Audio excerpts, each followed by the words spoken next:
রহমানির রহিম। সংগ্রামের সাথে বন্ধুরা আমার, প্রথমে আমার লাল গোলাপ শুভেচ্ছা বেগম খালেদা জিয়া এবং তারুণ্যের অহংকার তারেক রহমানের প্রতি। যে কিশোরগঞ্জ 3 আসন উসমান ফারুক সাবেক শিক্ষামন্ত্রী উনাকে মনোনয়ন দিয়েছেন, আমরা উনাকে লাল গোলাপ শুভেচ্ছা জানাই। এবং কিশোরগঞ্জ 4 মুক্তিযোদ্ধা বীর বিক্রম ফজলুর রহমানকে মনোনীত করেছেন, আমরা তাদেরকে শুভেচ্ছা অভিনন্দন জানাই। এবং কিশোরগঞ্জ 6 আমাদের কিশোরগঞ্জ জেলা সভাপতি এবং আলম সাহেব উনাকে মনোনীত করেছেন, আমরা উনাকে শুভেচ্ছা জানাই। এবং কোঠাদি ফাকুন্দিয়া অ্যাডভোকেট জালালউদ্দিন এবং পিপি সাহেবকে মনোনীত করেছেন, আমরা অনেক সাদা মাথার লোক, আমরা তারেক রহমানকে অভিনীত জানাই।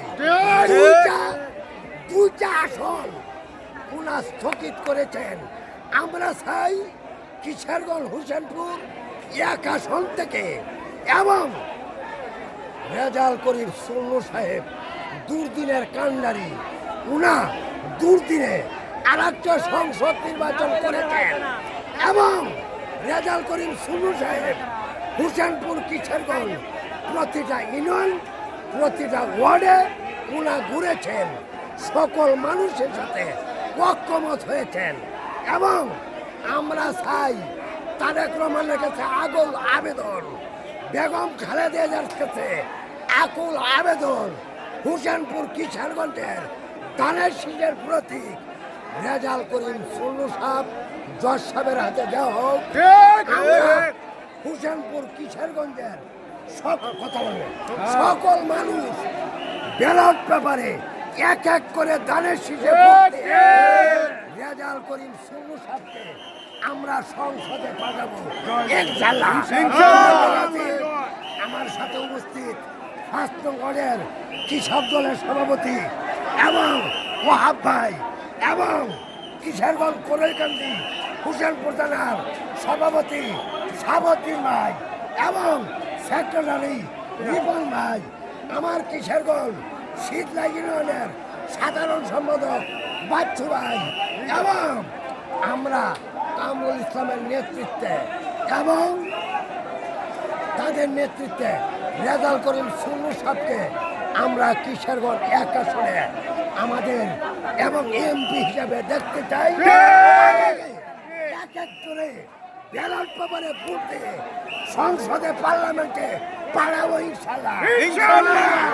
এবং ধানের শীষের প্রতীক খালেদা জিয়ার হাতে, তারেক রহমানের হাতে এই কিশোরগঞ্জ 1 আসন একটা আধুনিক জেলা হিসাবে গড়তে পারবে রেজাল করিম সুন্নু ভাই।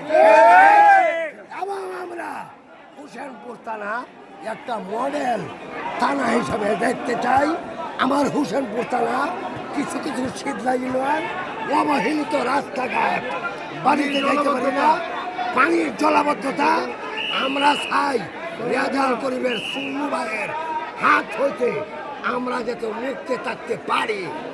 এই বলে আমার বক্তব্য শেষ করছি।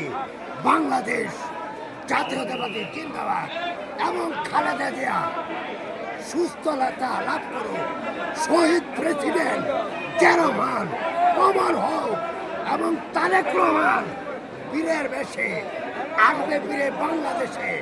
এই বলে কিছু কিছু জামাত এবং মৌলবাদী তারা আগে চাইছে ফের নির্বাচন, এখন চায় গণভোট।